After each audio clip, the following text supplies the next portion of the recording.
Deep from the bowels of the Macabre Theater Laboratory, we bring you Macabre Cast. There is nothing wrong with your streaming service. You are exactly where you should be, where the slush puppy machine is always on and cold.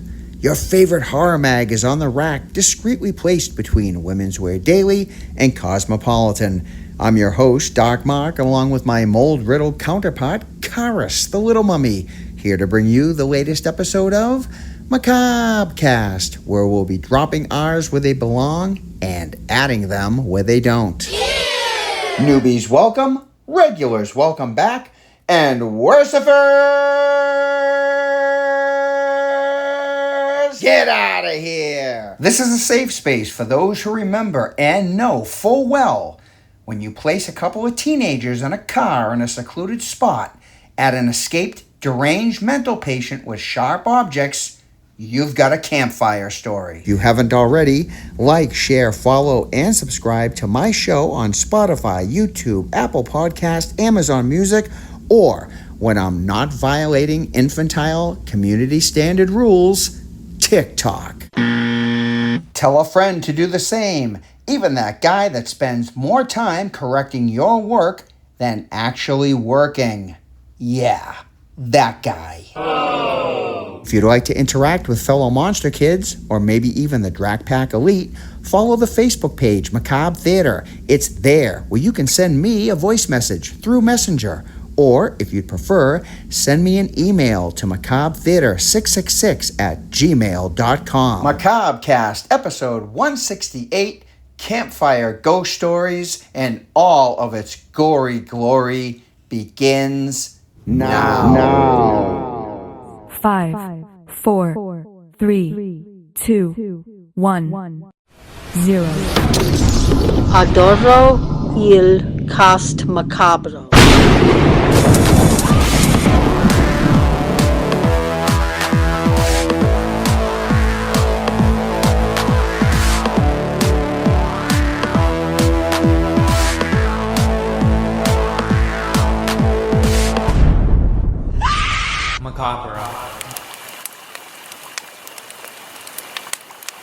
Welcome, Monster Kids. Pull up a rock or a log and join me at the campfire. It's summertime, and we're only a stone throw away from Halloween. Oh, for the love of Osiris! My marshmallow fell into the fire! How does a mummy with no teeth, tongue, or any form of a stomach eat a marshmallow? Keep asking those jackass questions, Cecil, and you'll find a bandaged foot of Uranus. I don't know which is hotter, this campfire or Karis's temper.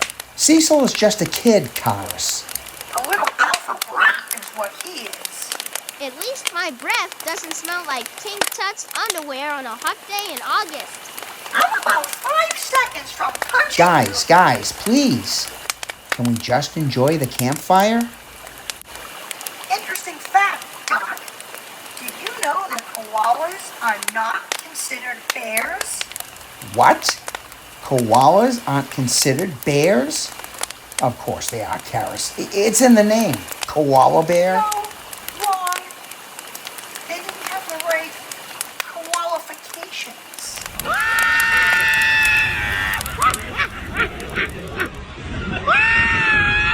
And on that note, it's time for horror news.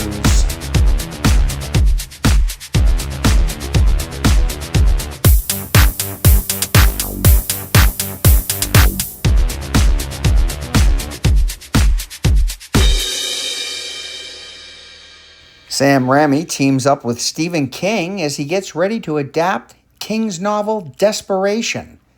The next film in the VHS franchise, titled VHS Mixtape, is set for an October 2026 release. Jason Blood Rain Haunted Maze brings Friday the 13th to 3 different Six Flags parks this October 2026.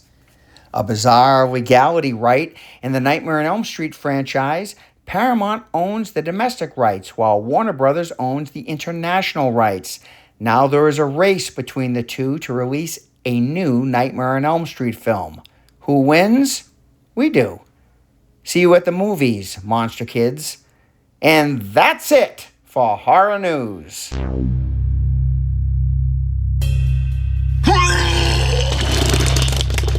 And Draven agrees. Draven the blood-vomiting bat. Children of the night, what messes they make. Hey, Doc. We've got a call in from someone we haven't heard and, well, it's been a while, let's just say that. It's Tombstone Tanya. Just sending out a message. It's been a while. Been away. Very full booking July. Just coming back at you. I'm the girl that blows up the YouTube. I apologize about that, but when I don't know, I'm at this age where it's like writing it down in a book because fog brain, everything. All right, you know, most might of you get me, but I just wanted to send a shout out.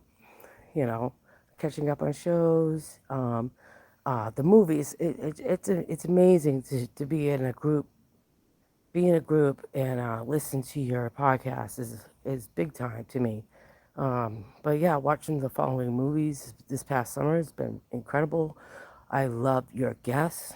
Truly, truly appreciate, the feedback, and just knowing that someone, I also agree with somebody, it's great. It's great to be here. All right, just sending my love. This is Tombstone Tanya. Yes, if you ever read the comments on YouTube under the show Macabre Cast each episode, the majority are usually Tombstone Tanya. She does a lot of her talk there. But it was so great to hear from her again, because it has been a while. And even if you just check in every once in a while, Tombstone Tanya, we're good with that. So great to hear from you. Hope to hear from you again soon. Take care.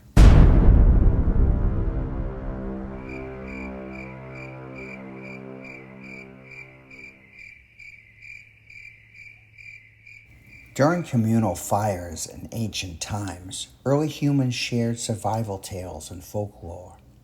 Over centuries, this tradition shifted from tribal warnings and military watch tales to organized youth scouting activities and supernatural urban legends. Celtic Samhain and Norse Yule traditions used fire gatherings to ward off evil spirits and share mythic lore. By the 20th century, scouting had adopted campfire storytelling, skewing the focus toward ghosts and spooky folklore. You've probably heard this one. A woman is driving alone when she notices in the rearview mirror a car that's been bearing down on her, following her. Every so often, the car flashes its high beams. Finally, she pulls into a gas station. She jumps out of the car and runs to the serviceman working there. The car following her pulls in, and it is then revealed that there was actually a man in her back seat that the driver of the car following her noticed, and every time the stranger in her back seat sat up to try and strangle her, the car following her would flash its high beams.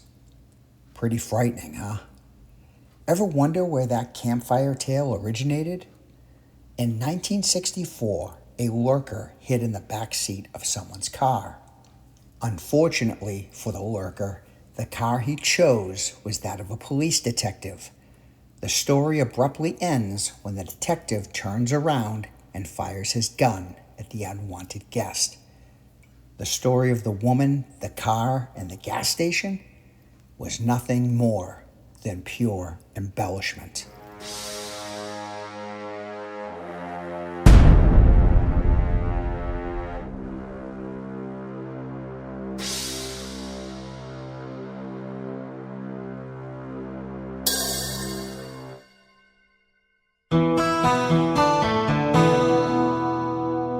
You are listening to Dark Mark's Macabre Cast, episode 168, Campfire Ghost Stories. Horror chap Matt knows all about monsters. He said they were coming to get me tonight. Hey, Doc Mark, Little Cars, and all the Monster Kids hang out at the fair this week. It's Horror Chat Matt back again. So, Doc, just a couple of quick things this week as I'm technically on vacation, but I didn't want to miss out on this week's show.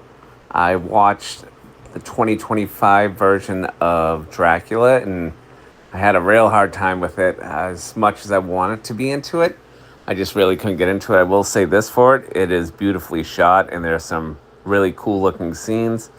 But other than that, it's a pass for me. I give this thing a 4 out of 10. And then on sticking with the disappointing news, apparently Paramount and Warner Brothers both are planning on remaking a movie that I wish they would just let rest in peace. And they are both going to make their own version of A Nightmare on Elm Street. And I guess Paramount is going to go with a shot-for-shot recreation of the original movie. We absolutely do not need that. And Warner Brothers, I'm not sure what they are going with. I guess it'll be another reboot.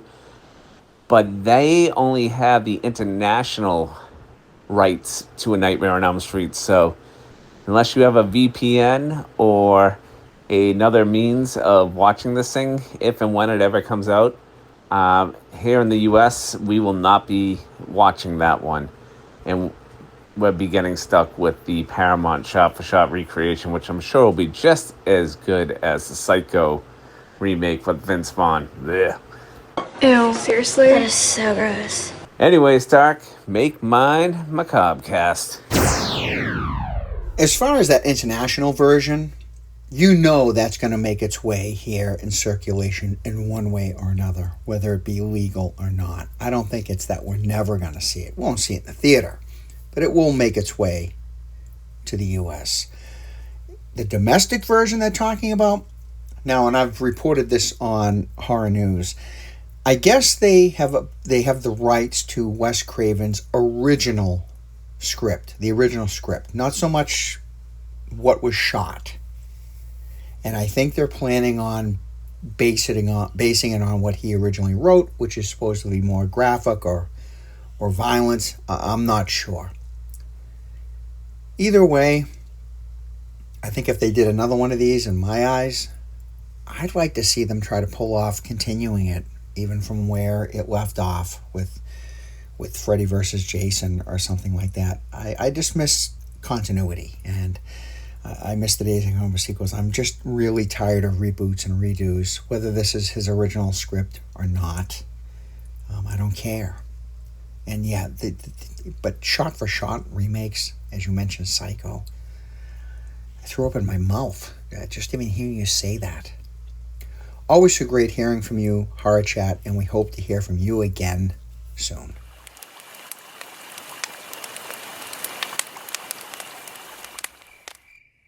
Aw, why do I have to sit next to Kairos? He smells bad. Listen, you little alpha brat. I'm about to haul off and hit you. Put a lid on it, you two. Doc Mark's about to tell us another ghost story. The last one made me wet my pants. Two men are driving down the road. They spot a young woman hitchhiking. They pick her up, and she asks them to bring her to her home. By the time they get to the address she gives, she's asleep in the back seat. The two men go to the front door of the house, inform the woman who answers the door that they gave her daughter a ride home. But she's asleep in the back seat. The woman looks upset and tells the men her daughter has been dead for years. When the two men return to the car, the girl is gone. Only her clothes remain. So you must be wondering, where did this ghost story originate from? This story is one of the most flexible urban legends of all time.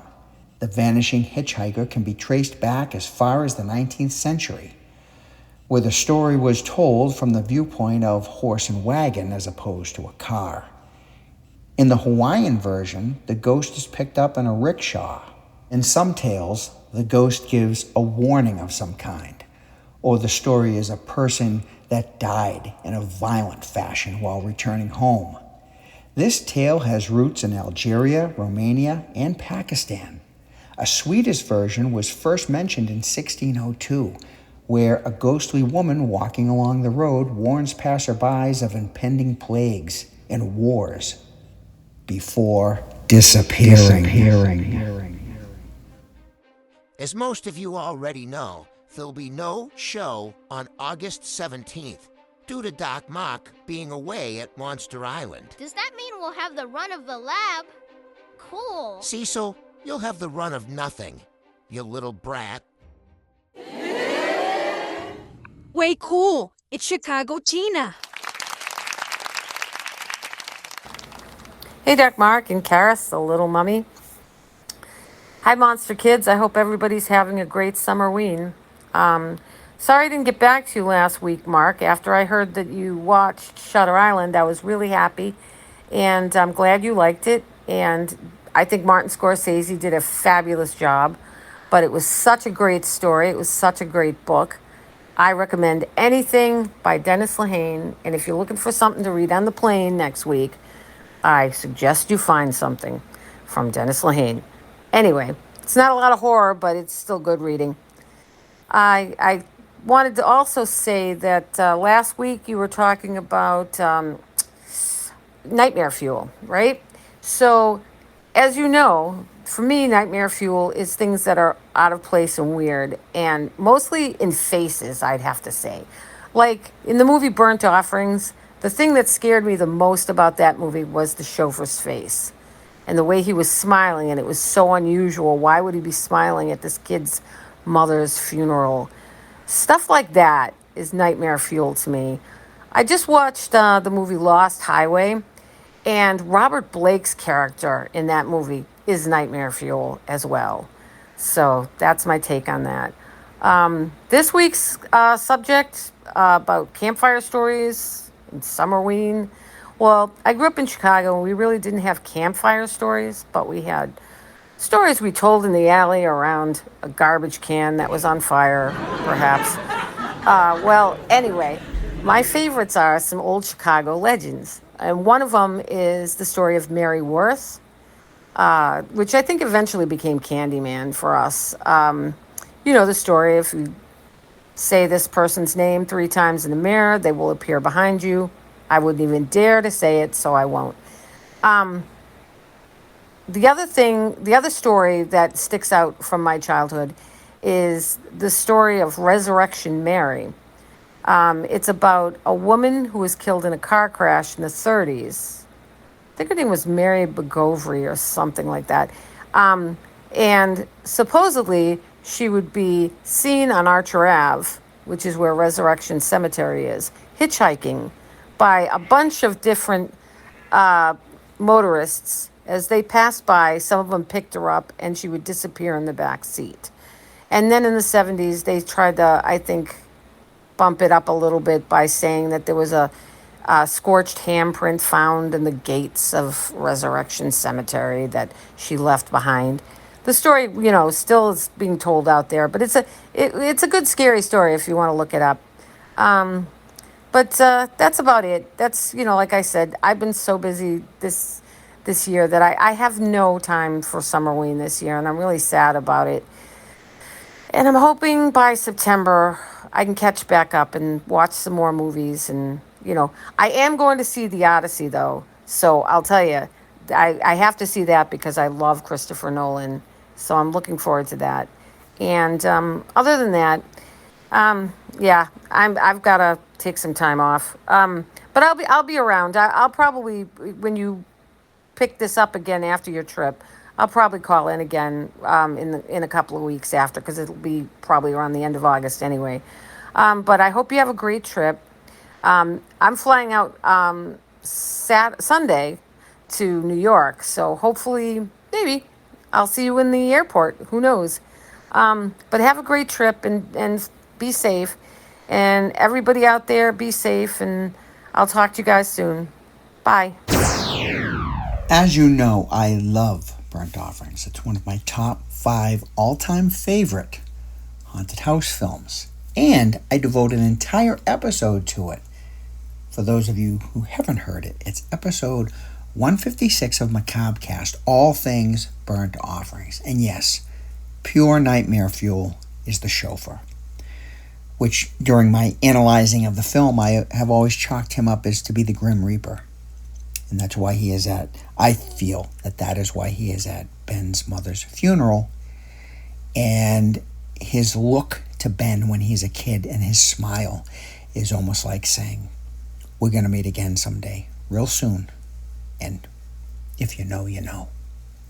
So, yeah, great examples. I saw Lost Highway many moons ago. I'm not a big David Lynch fan. I like weird, but he's real weird. Not to say that I would never give that film a chance again, and I don't even think I realized that was Robert Blake. How bizarre. Your Hitchhiker story, as you probably already know, as I discussed the topic on here, I discussed how used the Hitchhiker ghost is throughout time. One of the most famous campfire ghost stories out there. And interesting with the Chicago twist. And the Candyman story. Yes, I know that story originated from Chicago as well. Always great hearing from you, Chicago Tina, and we hope to hear from you again soon, and I hope you have a safe and pleasant trip. You are listening to Dark Mark's Macabre Cast, episode 168, Campfire Ghost Stories. Do you want to participate in Dark Mark's Macabre Cast? But you don't want to send a voice message? Maybe you don't like the sound of your own voice, or you're shy. Send Dark an email. He can read your thoughts on the show. Your opinion matters. Send Dark an email at macabretheater666@gmail.com.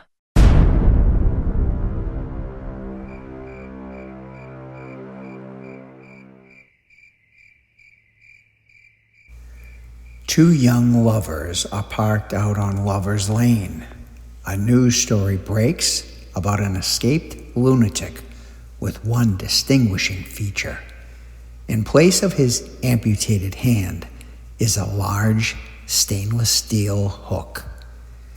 Thinking that they heard a noise outside of the car, the two speed off. When they arrive at the girl's home, the boy gets out to open the passenger side door for the girl. And there, hanging from the car door handle, covered in blood, is a large stainless steel hook.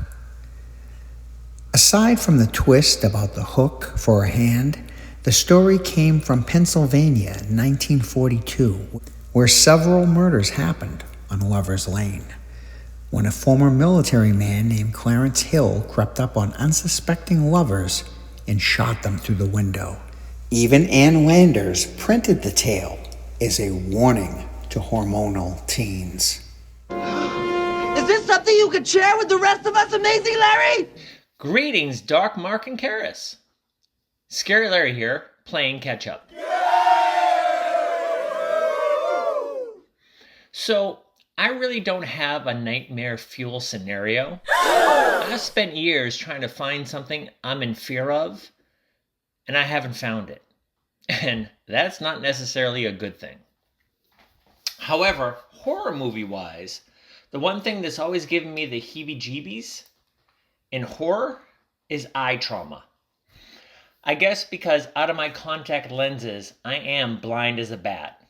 So watching an person get their eye popped out or eye sliced or something shoved into an eye, I've always found a tad disturbing.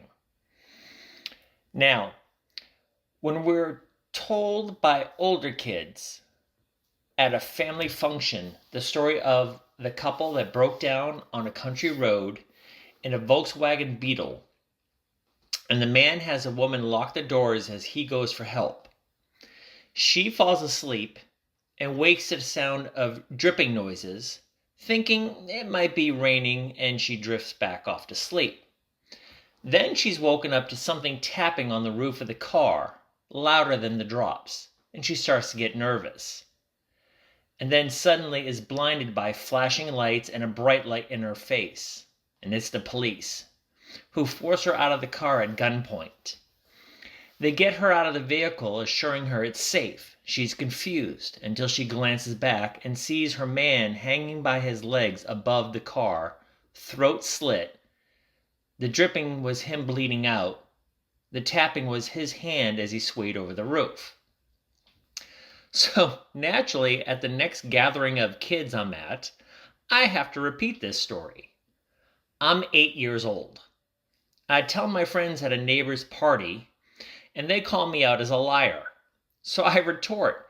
I said, well, it's just like the 31 boys found buried under that man's house. Now they really think I'm full of it. And so the kid who lives there, the family's hosting it, drags me into the dining room where the adults are chatting and says to his dad, Dad, tell Larry to stop lying. He says 31 boys were discovered under some guy's house. That never happened. Without missing a beat, his uncle said, yeah, Larry's wrong. It was 33 boys. Welcome to Gen X trauma.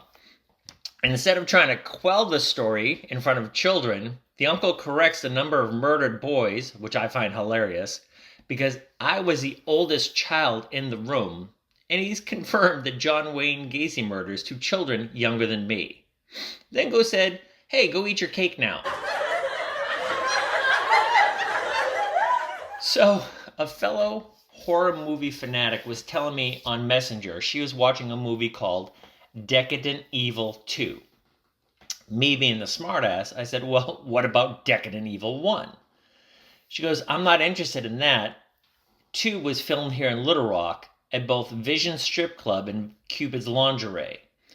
Both establishments I had frequented 20 years ago. Well, I just had to watch both. All right. So Decadent Evil is basically vampires meet Skinamax. It's set around a strip club, a la Vamp and Dusk Till Dawn. Now, they do give an interesting concept. The theory in this vampire lore is that biting the neck and causing arterial spray.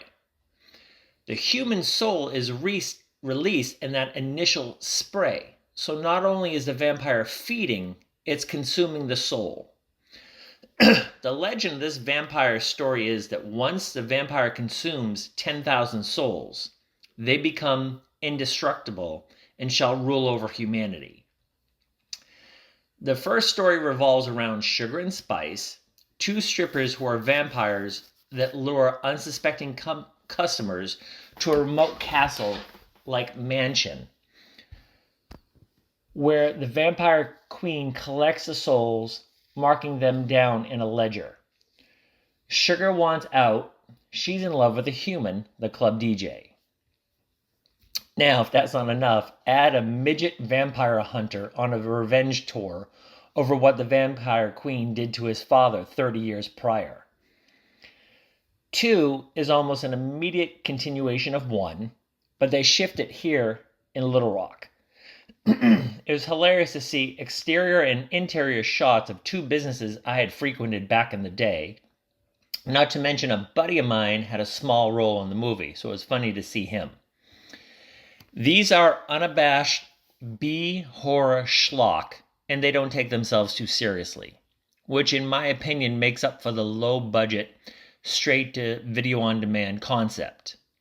1 and 2 are available with Prime, and if you like cheesy B-horror, I recommend both. Boobs and blood. They kind of go hand in hand, don't they? Well, don't they? Yes, the infamous eye gouge scenes. Most people have problems with that. In words of the wise, scary. Avoid Lucio Fulci movies because I'm pretty sure he's got at least one eye gouge in every one of his films. I get a kick out of watching other people's reaction when those scenes come up. Like if I've seen the film and I know it's coming up, I enjoy watching people who haven't seen its reaction when that kind of stuff happens. And as far as the two recommendations you made, and I know there's tons of people out there that, they want the boob level to be equal with the blood level, and to each his own. Never really cared for films like that. And everything's not for everybody. So I'm sure someone out there will take your advisement and really enjoy those movies. But generally, I avoid them. And I'm always on the lookout for that next sleeper. So glad that you decided to join us again this week, Scary. We look forward to hearing from you as often as we can, and it's always a pleasure. Take care. You are listening to Dark Mark's Macabre Cast, episode 168, Campfire Ghost Stories.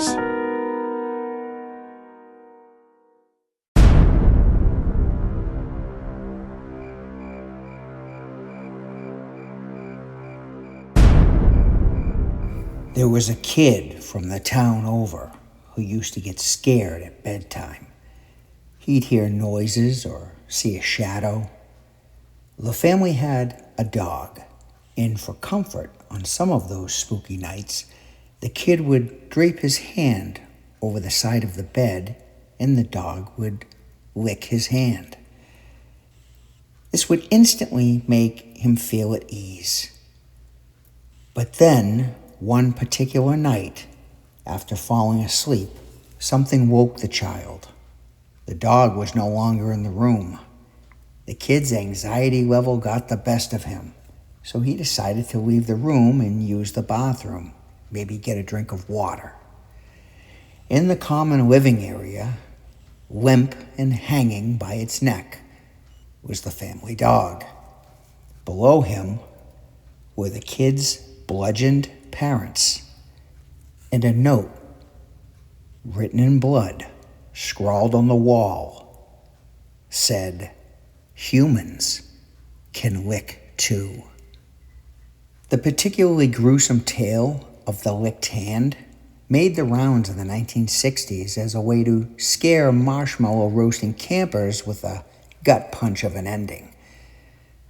But the story's first appearance was in 1871 when someone wrote a story of a jewel thief who evaded detection by licking the hand of the man who awoke to the strange noises, reassuring him it was only his dog.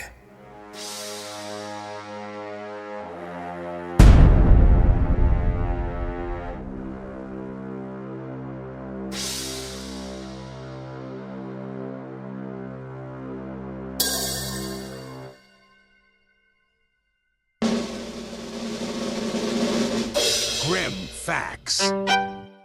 Hi, Macabre Theater. Hi, Dark Mark. Hi, Karis. Hi, Monster Kids. Grim Kim checking in. How are you? I just wanted to say hello, and I hope everyone is enjoying their summer. I've seen, a few things this summer that I've checked in with about already, both Backrooms and Obsession probably being my last two in the theater. Really enjoyed those both. I don't know if I left some information about Obsession that I saw with my son, both in Backrooms, but I've gone down the rabbit hole with Backrooms, and I keep listening to different theories and what does this mean and what does this stand for, and it's just interesting. It's a whole universe, so it's like impossible to, I think, immerse yourself in the whole thing. And I mean, who says this theory is more than this theory, unless the director, Keen Parsons, said anything about it. But I may have to watch that one again. It was very, very good. Just one thing that I've seen recently, I think it was on Tubi, The Golem, Golem, folk horror. Yeah, it was very, very good. I enjoyed it. It was a few weeks ago. What was it about? I have no idea. I'm fully immersed in caretaking right now, and it's taking up a lot of my time, but I am just trying to savor and enjoy each day and get back on track with leaving messages before the deadline. And I seemingly miss it every week, and part of the reason is because this is one of my mom's senior citizen center days, but my sister took it today. Heading down to Wellfleet next week, and maybe I'll do some tubing in Wellfleet Harbor like I have before. And it's interesting because I'm thinking, well, chances aren't zero that I get eaten by a shark, and inevitably my brother-in-law driving the boat dumps me outside the wake. And I don't know, maybe I'm a thrill seeker, huh? I don't know. But anyway, I'm here, and I wish I could contribute more, and you know how it is, doing my best right now and trying to just get into the rhythm of things. Had a lot of stuff I had to deal with earlier in the year, and just say the 3 letters IRS in that order and everyone can understand what I mean. Something that was out of my control, but it all worked out, and it's like I've just been breathing a big sigh of relief. I don't know if I mentioned I had shingles last month as well. I think I did, my last message. Please put yourself down for your shingles vaccine if you haven't, because, oh, that kicks your ass. Getting over about 3 weeks of poison ivy right now because it's so itchy, and I'm sure I'm spreading it. And anyway, I'm going to wear a tank top to the beach next week. And I'm really looking forward to some downtime with my grim twin, and we are definitely going to leave a review for something. I don't know what, but it's definitely on our plate. So we will check in with you guys next week. Take care. Bye. So looking forward to the return of the Twins of Evil. That's very exciting and very great. But just remember, I'm flying off to Monster Island, and this is the last show until the 31st. There will be no Macabre Cast on August 24th. But still, please leave that Twins of Evil message next week, and we will do that on August 31st. Always great hearing from you, Grim Kim, and very much looking forward to the return of the Twins of Evil. Goditi questo episodio de Cast Macabro. Thank you, Maria Monstalia, for telling our Italian friends to enjoy this episode of Macabre Cast.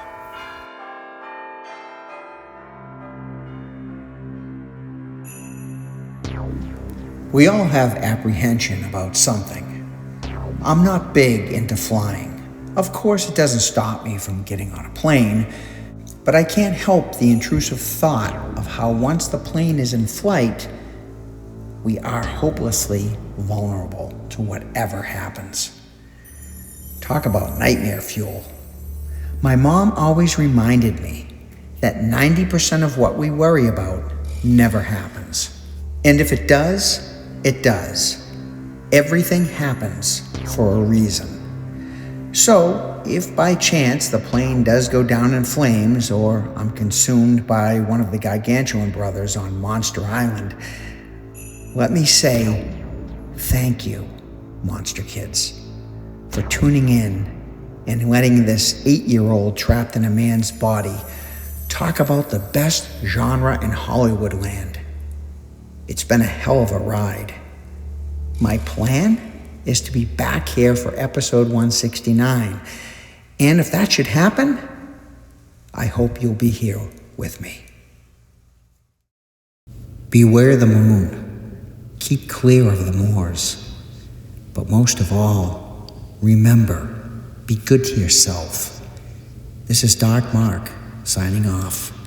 See you soon, I hope. This is a Macabre Theater production. Subscribe.